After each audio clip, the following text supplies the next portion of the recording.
Goes number 59, BTR 9866, Air 91566. Take one.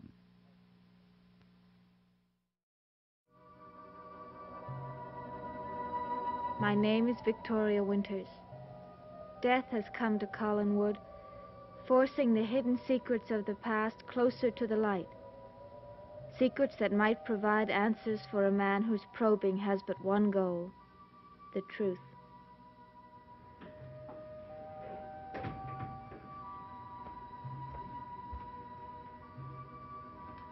It's a nice painting, this one, Mr. Collins. Who is he? My great-uncle. Oh, well, that would be Benjamin, then. Benjamin Collins. My son told me you were down here waiting to see me. It wasn't to discuss my genealogy, was it, Sheriff? Well, I sure wish we had time, Mr. Collins. The history of your family's always fascinated me. Where they built this town, this house, they knew what they wanted, and they went after it. Well, maybe you'd better tell me what it is you want. Well, just a little information, Mr. Collins. It won't take long. Well, I told you all I knew this morning. Well, that's the trouble with my job, Mr. Collins. I see a man in the morning and fill my head with facts, and then something happens, and I have to go over the whole thing again. What do you mean, something happens? Well, for one thing, we fished Bill Malloy's body out of the water, but then you knew that. Yes? Then, with this and that, well, I just figured that maybe Mr. Collins and I better have another talk. I see. I hope you don't mind. I know you've had a trying day. Oh, no, not at all. I'll be only too glad to help in any way I can, Sheriff. Shall we go inside? Fine.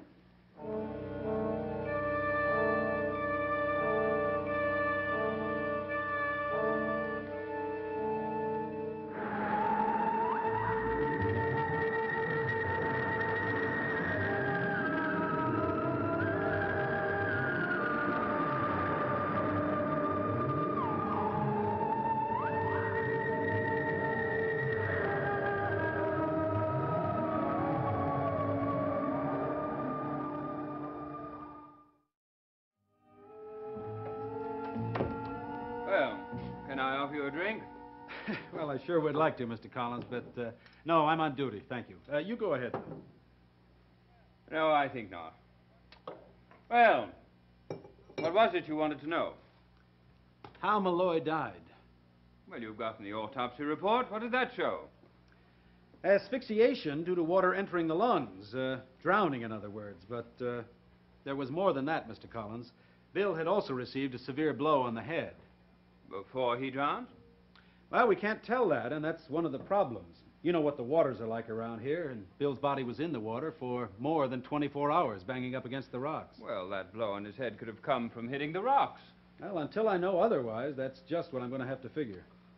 Poor Bill. Yes, he wasn't a pretty sight, I can tell you that. It's just so horrible. I mean, to know a man for that long and then to think of him ending up that way. How could a thing like that have happened? Well, there are several possibilities. He could have slipped on a rock someplace and fallen into the water. He might have been drunk. Well, he could have jumped for some reason or another. Or he might have been pushed. Pushed? Well, that's ridiculous. I know it sounds strange, knowing Bill, knowing how well he was liked in this town and all, but you know how it is, Mr. Collins. I can't close the file drawer until I've gone over every possibility. But now you're talking about murder. Well, it's just talk. Well, look at it this way. All I really know is that Bill died in the water. How he got there is what I have to work out. Well, I'll be glad to do anything I can to help you, Sheriff. Well, I'm glad to hear you say that, Mr. Collins, because it just may be that you can help me a great deal. Your sister, too, perhaps.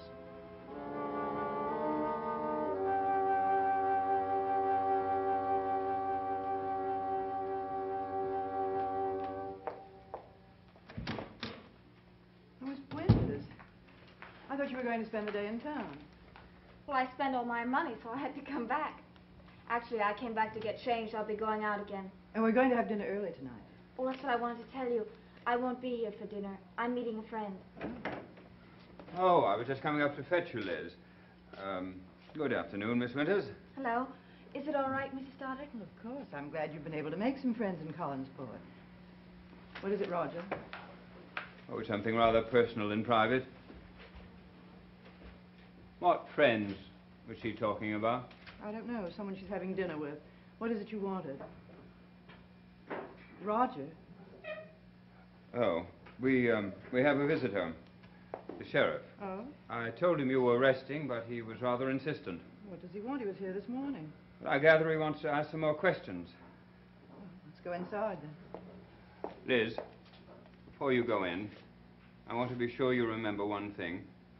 What's that? I'm your brother.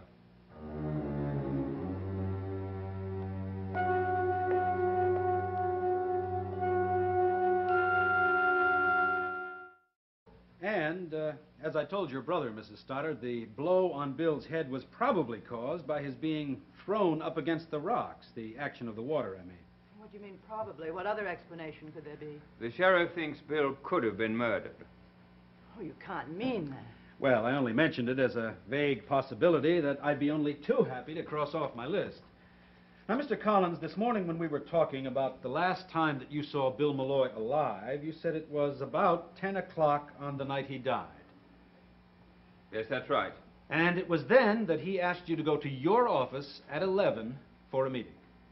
George, what's the point in going over all this again? Well, I'm just trying to fill in the blank spaces, ma'am, like what your brother was doing between 10 and 11 that night. Well, surely you're not considering Roger a suspect in your imaginary murder. That's all right, Liz. I can answer these questions. I have nothing to hide. Bill and I talked here in this room until about 10 after 10. Then he left. He said he went home. Well, which he did, because his housekeeper said he got home at about 20 after. After he left, what did you do? Oh, I don't know. I had a drink, I think. And then I went to this ridiculous meeting. Did you happen to make any phone calls before you left? Yes. I called the Coast Guard for a weather report. Any other calls? No. You're sure of that? Look, Sheriff, you asked me a question and I answered it. So you did. What difference does it make whether Roger made a phone call or not? Well, none, probably. It's just another loose end. Bill's housekeeper said he received a phone call at about 10:30, and I was wondering who it was. Well, it wasn't me. All right, let's get back to the meeting. You got to your office at what time? 11 o'clock. Well, to be more precise, 1 minute after 11. And what time did you leave your house? I left this house at 10 of 11. You're sure of that? Yes. Did anyone see you leave? Just a minute, Roger. I see no reason why my brother should be subjected to this kind of interrogation by you or anyone else. Well, when Bill's body hit the water, Mrs. Stoddard, his watch bumped up against something, a rock probably, and it stopped at exactly 10:45. And you think that I'm Roger... not thinking anything, ma'am. These are just loose ends, and, well, I've got to clear them up. Did anyone see you leave the house, Roger? No. But you were still here at 10:45. Yes. It's exactly a 10-minute drive to my office. I left here at 10 of 11 and drove directly there. I see. Then, you, Burke Devlin, and Sam Evans all went to your office at 11 o'clock at Malloy's request. That's correct. And you didn't have any idea what this meeting was to be about. Malloy said he was going to explain when he got there. But he never did, because he died 15 minutes before the meeting was supposed to begin. Mrs. Stoddard, this morning, when you were telling me about Bill's state of mind, you said that he was upset because, and I think these were your words, because he had something important to do. Am I right? Yes, I believe that's what I said. Well, would you mind telling me what that important matter was? Yes, I would mind. It's an entirely personal matter. Well, did it have anything to do with Burke Devlin? Did Malloy tell you that he was planning to clear Burke Devlin of the manslaughter charge that sent him to prison 10 years ago? He was what? I'm asking your sister, Mr. Collins. He said he was going to try to keep Burke from harassing our family. Now, did he say how? No. Well, you realize, of course, that clearing Burke Devlin of that charge would incriminate someone else. Sheriff, I think you'd better come right out and say what you mean. I spoke to Burke earlier today. He said that meeting had a very definite purpose, to clear him of that manslaughter charge. He said that? Liz, did you hear that? Did you hear what Burke told the sheriff? Yes, I did. What else did he tell you? Did he tell you that Malloy was trying to say that I was responsible for this crime? Well, something like that, yes. And what about Sam Evans? I suppose Burke said that he was possibly a mystery witness. No, Burke said he didn't know why Evans was there, but he figured it was probably something like that, yes. Well, listen very well, Sheriff, because now I'm going to tell you something. There is not one shred of truth to Burke's story. None at all. Then, he lied. Yes. Is, that what you think, Mrs. Stoddard? You heard my brother, didn't you?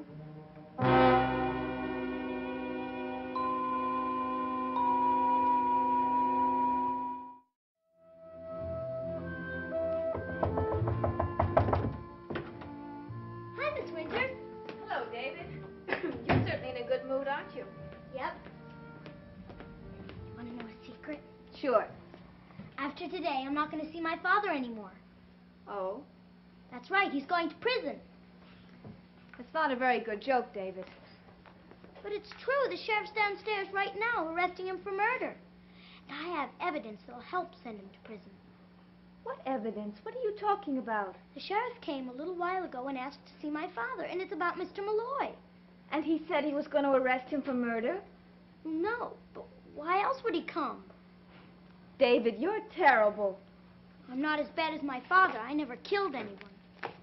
Neither did he. Look, the sheriff probably came just to ask him some questions. And it's very wrong for you to say the things you do. Mr. Malloy was murdered, and my father murdered him. All right, don't believe me. But it's true.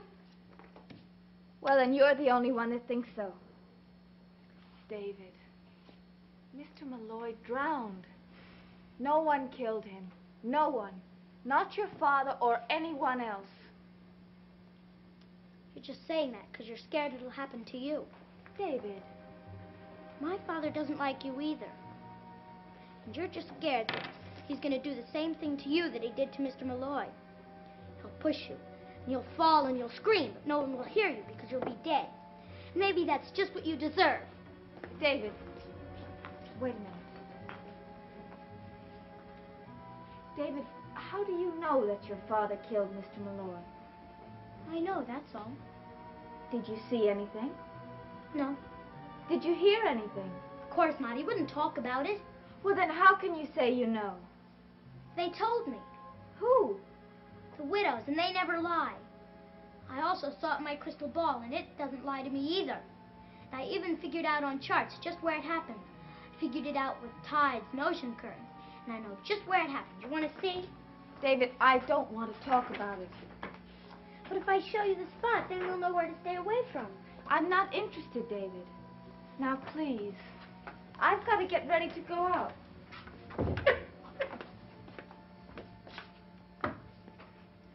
You know, I don't care if he does kill you.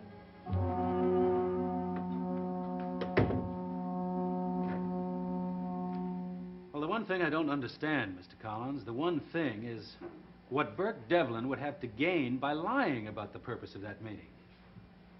Would you know, Mrs. Stoddard? I have no idea. Well, I have two stories here. Burke Devlin's and your brother's. Each exactly the opposite. There's a third man involved, you know. Yes, that's true. Mr. Evans, have you questioned him? Yes, ma'am. What did he say? Exactly the same as your brother. He had no idea what the meeting was about. Well, then that should settle the matter, wouldn't you say? I wish it were that easy. Poor Bill. If he knew what his drowning was stirring up. But nothing is being stirred up. Don't you see that?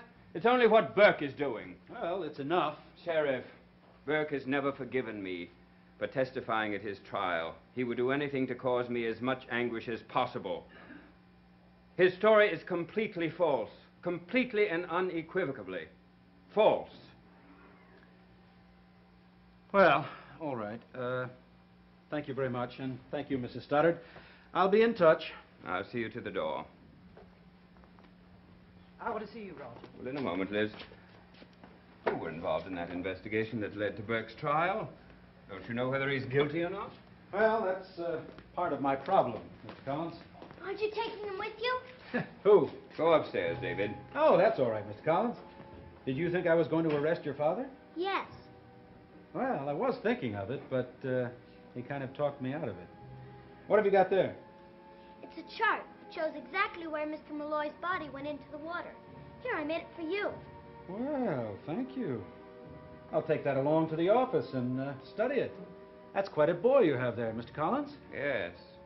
Well, I'll be in touch. Keep up the detective work.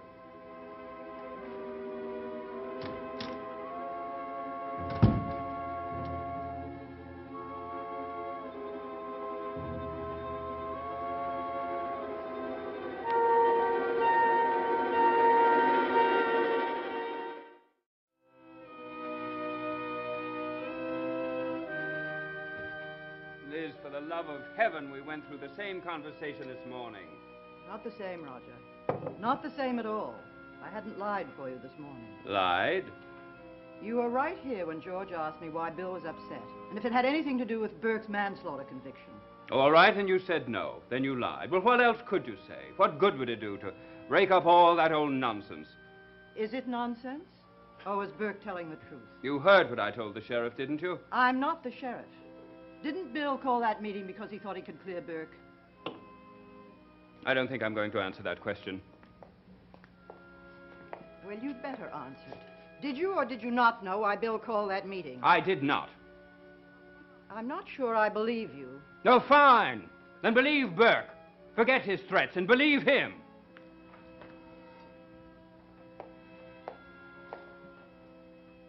Should I also forget that Bill came to see me the day he died and said he could prove that you were responsible for the crime that sent Burke to prison? Should I forget that Mr. Evans came to see me, a man I hadn't seen in almost 20 years, came to see me that very same day? Do you know why he was here? No, but he was here. He was also in your office with you and Mr. Evans at Bill's request. Putting these facts together seems to lend some credence to Burke's story. All right. I'll tell you the truth. Yes? I'm afraid all your suspicions are absolutely correct, Liz. Every one of them. Bill learned a fact I have been trying to hide for 10 years. The fact that I testified falsely against Burke. Because I was responsible for the crime that he was charged with. It was either him or me, Liz.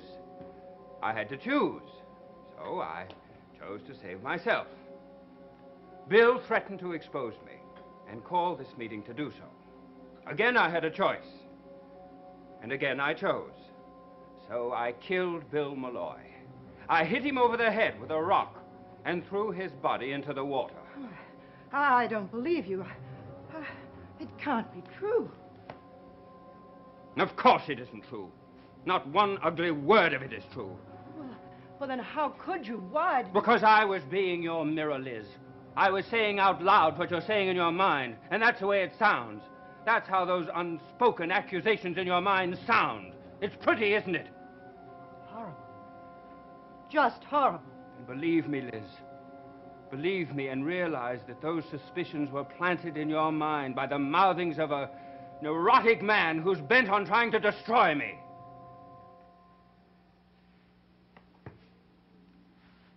I'm sorry, Roger. Deeply sorry.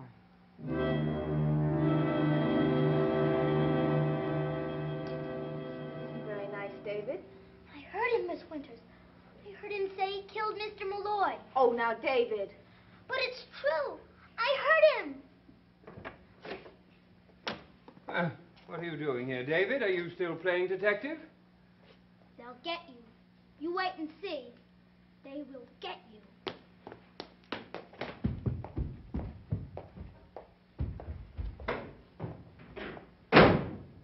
What's wrong with him? It's just his imagination, Mrs. Stoddard.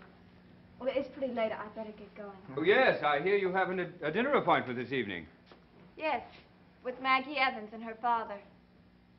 Good night. Good night, Mrs. Stoddard. Good night. Maggie Evans' father. Is that Sam Evans? Yes. Why should it bother you that Miss Winters is seeing him? Bother me? It doesn't concern me in the least.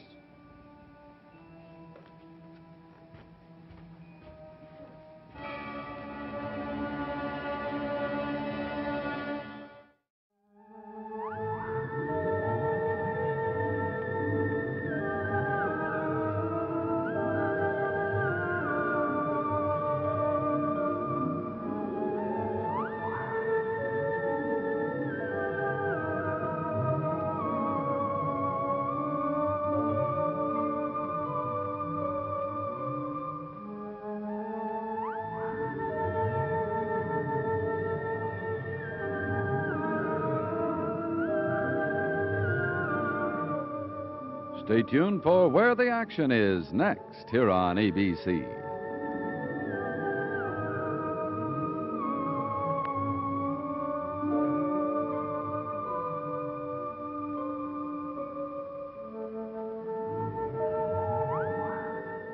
Dark Shadows is a Dan Curtis production.